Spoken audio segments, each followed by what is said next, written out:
नमस्कार दोस्तों, स्वागत है आपका मार्केट इवनिंग रिपोर्ट में। और आज मार्केट बहुत ही शानदार तरीके से बंद हुआ। अक्रॉस द बोर्ड तेजी थी और नए साल की शुरुआत अच्छी हुई और उसके बाद नए साल का दूसरा दिन या ये वीक की क्लोजिंग बहुत ही बेहतरीन हुई। इवन अंत भला तो सब भला। जब मैंने 31st को शो बनाया था तो मैंने आपसे कहा था कि अंत बहुत अच्छा हुआ है, 26,000 के ऊपर क्लोजिंग हुई है और वो कंटिन्यू होती हुई दिखी।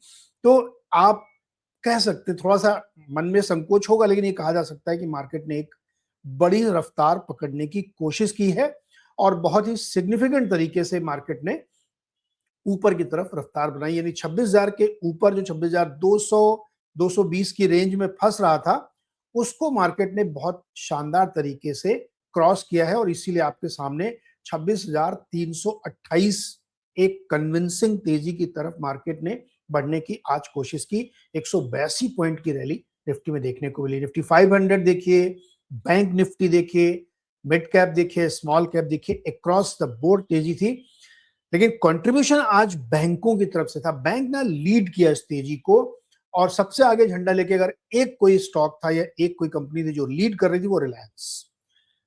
पिछले हफ्ते के लास्ट 2-3 दिनों से या और पीछे चले जाएं तो वहां से भी, लेकिन लास्ट 3-4 डेज में रिलायंस इंडस्ट्रीज ने लीड किया और मार्केट को यहां लेके आए और साथ में उनको बैंकिंग स्टॉक्स का सपोर्ट मिला। इसीलिए बैंक निफ्टी आप देखिए जबरदस्त तेजी दिखा रहा, 60,000 के ऊपर गया और निफ्टी भी कई सारे बैरियर्स को तोड़ के 26,328 पे गया। तो एक शानदार क्लोजिंग इसको आप कहेंगे, यहां कोई दिक्कत नहीं दिख रही। बावजूद इसके कि कल यानी साल के पहले दिन एफआईज ने 3,200 करोड़ की बिकवाली की थी, लेकिन आज मार्केट ने उसको इग्नोर किया।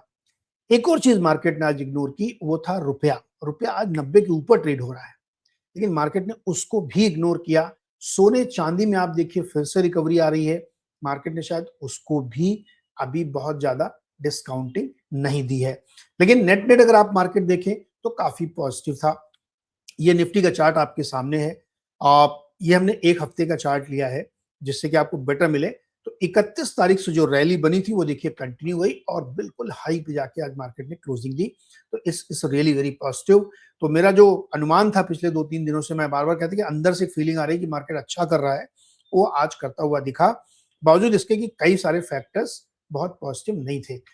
तो जैसा देखिए कंट्रीब्यूशन कहां से आ रहा है, एचडीएफसी बैंक 36 पॉइंट की कंट्रीब्यूशन आज उसकी है।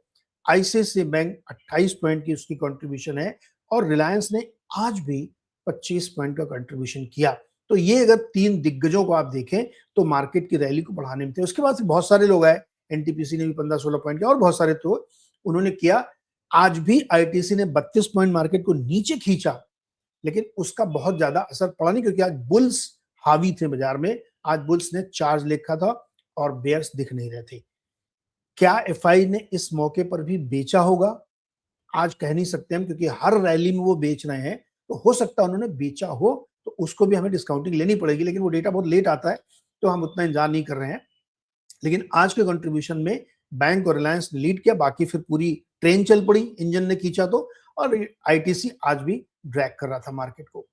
एडवांस डिक्लाइन देखें जिससे हमें बिग पिक्चर मार्केट की पता चलती है, तो 50 में से 39 स्टॉक में मजबूती तेजी निफ्टी में, और निफ्टी बैंक के 14 में से 11 स्टॉक में अच्छी रैली थी और उसको बड़े दिग्गज प्राइवेट बैंक लीड कर रहे थे। एसबीआई वगैरह सब उसके साथ चल रहे थे। निफ्टी 500 का एडवांस डिक्लाइन का ये नंबर बहुत ही बढ़िया है, क्योंकि 370 स्टॉक तेजी थे, 129 में कमजोरी थी। और टोटल अगर आप देखिए एनएससी का पूरा ट्रेडेड मार्केट, तो आज तो एडवांस डिक्लाइन बहुत ही अच्छा है। 900 अगर आप मान लीजिए है तो इधर 2200, मतलब 2.5 से ज्यादा यहाँ पे बनते हुए दिख रहे हैं। तो ये बहुत ही अच्छा माना जाता है कि जब 2+1 का रेशियो आता है एडवांस डिक्लाइन का, दैट्स रियली गुड। तो एडवांस डिक्लाइन यानी ब्रॉडर मार्केट भी काफी बेहतर यहाँ पे देखने को मिल रहा था। सेक्टोरली कहां पे तेजी थी, एक फैक्टर बार बार यहां पे देखिए, सरकारी कंपनियों में निफ्टी सीपीएससी, निफ्टी पीएससी, और ये मैं कई दिन से दिखा रहा हूं आपको, क्योंकि सरकार इन एक्शन है। आज भी माइनिंग पे उनकी प्रधानमंत्री की बैठक हो रही थी, उससे पहले इकोनॉमिक्स के साथ हुई थी। तो पब्लिक सेक्टर में बहुत कुछ हो रहा है, माइंस में, माइनिंग में। देखिए कोल इंडिया बहुत तेज चल रहा था क्योंकि प्राइवेट कंपनी को अलाउ किया जा रहा है कि काफी कोयला निकालें उसके बाद बेचें। तो पीएसयू सेक्टर में, पीएसयू बैंक में भी लगातार तेजी बनी थी और ओवरऑल आज सरकारी कंपनियों में मजबूती थी। आप एनटीपीसी देखिए, आप कोल इंडिया देखिए, सरकारी बैंक देखिए, आप तो सब जगह स्ट्रॉन्ग मोमेंटम देखने को मिला। तो उन्होंने आज सेक्टोरली लीड किया। निफ्टी एनर्जी, निफ्टी एनर्जी में रिलायंस अगेन मेजर कंट्रीब्यूटर तो रिलायंस होता है, लेकिन उसके साथ ही बाकी जो एनर्जी के स्टॉक्स थे उनमें भी मजबूती देखने को मिली। वो इंडेक्स भी 2% हुआ। तो इसको भी आप कह सकते हैं कि गवर्नमेंट मतलब पीएसयू हैवी। तो 3 इंडेक्स आप उस लिहाज से देखिए। रियल एस्टेट में आज थोड़ा सा नए साल में एक हरकत देखने को मिली, हरारत से आई और ये ऊपर की तरफ गया, क्योंकि ये 2025 का बिगेस्ट नहीं, one of the big under performer है। तो उसके लिहाज से देखें तो आज इसमें मोमेंटम बना। एफएमसीजी गिरा क्योंकि आईटीसी लगातार गिर रहा है, तो एफएमसीजी को गिरना ही था। आज फिर 1.5% गिरा और आज इनका साथ दिया मेरे ख्याल में नेस्ले ने भी। आज नेस्ले में भी मजबूती नहीं थी। तो दो दिग्गज एफएमसीजी के मार्केट में कमजोरी दिखा रहे थे।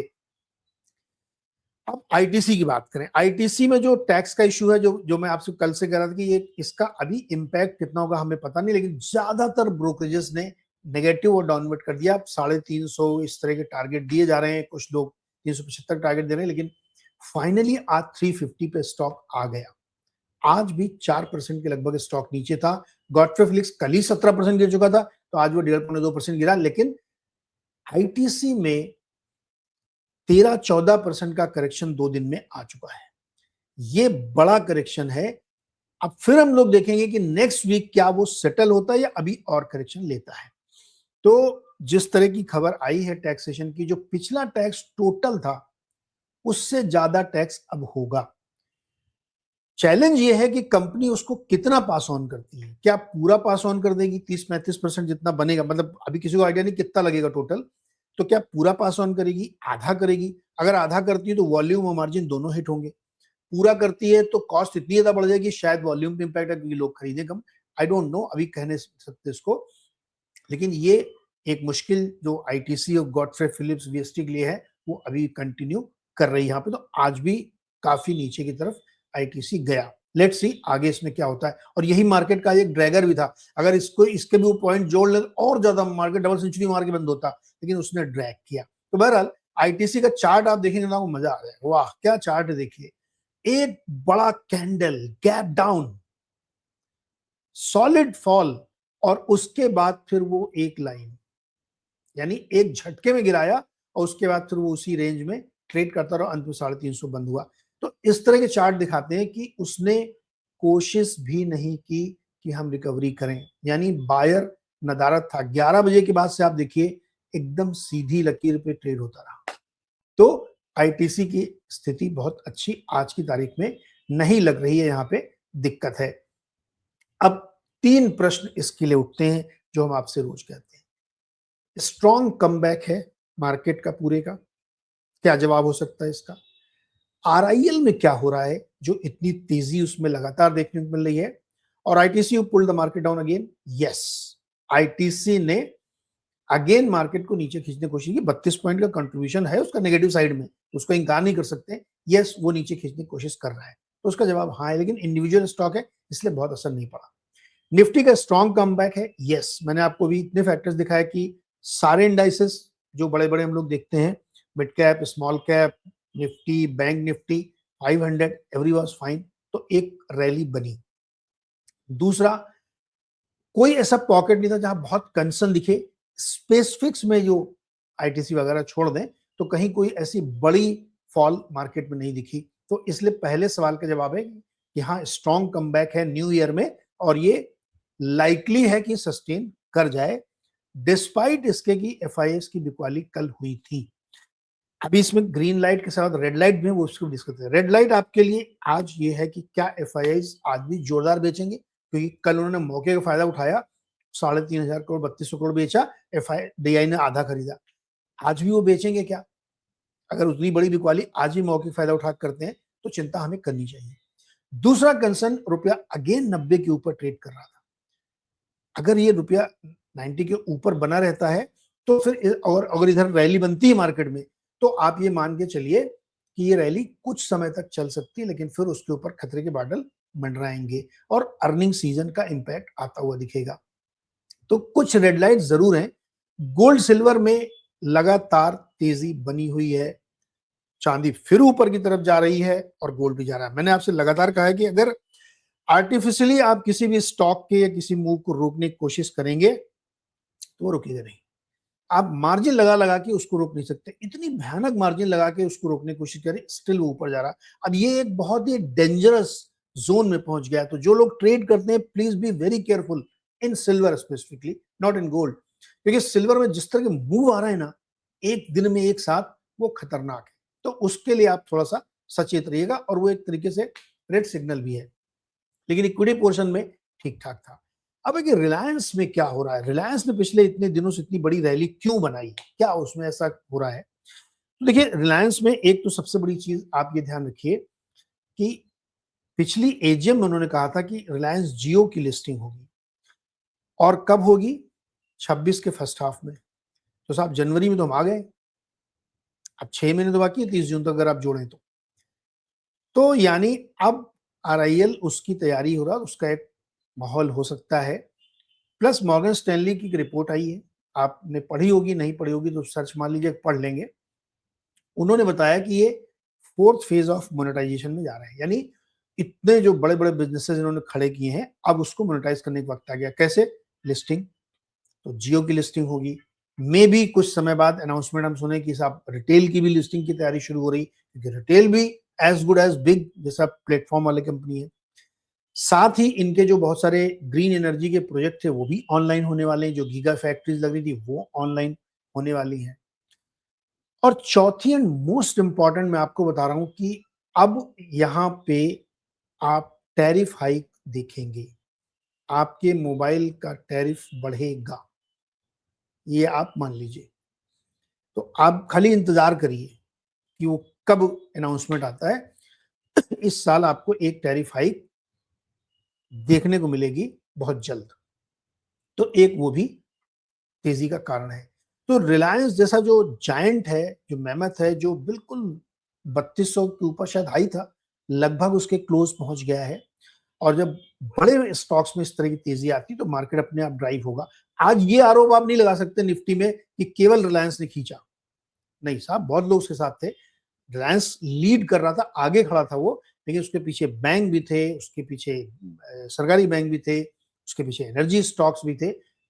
सम्मिलित कंट्रीब्यूशन से आज ये डबल सेंचुरी के आसपास हम पहुंचे हैं। तो ये कहा जा सकता है कि रिलायंस में बहुत कुछ हो रहा है, और ये सारी खबरें आगे जाते हुए अनफोल्ड होंगी, और ये सब फैक्ट बेस्ड हैं जो आई हैं। तो मुझे लगता है कि इसको ध्यान रखना चाहिए। अगेन इसी समय रिमाइंडर कि मेरे कहने पर या मेरे को सुन के रिलायंस को कोई ट्रेड मत लीजिएगा, अपने एडवाइजर से पूछिएगा। लेकिन रिलायंस चल क्यों रहा है उसके प्रोबेबल रीजंस मैंने आपको बताए हैं। तो नेट नेट अगर हम आज की इस पूरी इवनिंग रिपोर्ट का समरी करें तो भैया हफ्ता बहुत अच्छा गया है, साल की शुरुआत धमाकेदार हुई है, और ये होप करनी चाहिए कि ये धमाका आगे भी जारी रहेगा। लेकिन जोश में होश नहीं खोना है, क्योंकि एफआईआईज को आप हल्के में मत लीजिएगा। एफआईआईज आज भी बहुत ताकतवर हैं, और वो मार्केट को कुछ भी कर सकते हैं। तो considering this negative fact, FIIs वाला या गोल्ड सिल्वर वाला या करेंसी वाला मार्केट एक स्ट्रेंथ दिखा रहा है। अगर ये स्ट्रेंथ कंटिन्यू रहेगी तो फिर आपका सीजन अच्छा जाएगा, और नेक्स्ट वीक हम लोग रिजल्ट मोड में आने ही वाले होंगे, तो उस पर भी नजर रहेगी। तो आई होप कि फिर वही कहूंगा कि अंत भला तो सब भला, साल की शुरुआत काफी शानदार हो रही है, तो इसलिए उम्मीद नहीं छोड़नी चाहिए। होप करते हूँ कि आपको ये पसंद आएगी रिपोर्ट, आपने कुछ फैक्टर समझे, देखे, और अपने दोस्तों के साथ शेयर करिए, लाइक करिए, सब्सक्राइब करिए। और अब हम लोग मिलेंगे सोमवार को सुबह 6:55 पर, और इस बीच सर्वेंद्र और सुनील के शोज आपको सैटरडे शाम को और संडे शाम को जरूर मिलेंगे। थैंक यू सो मच, जुड़े रहिए हमारे साथ, बहुत बहुत शुक्रिया।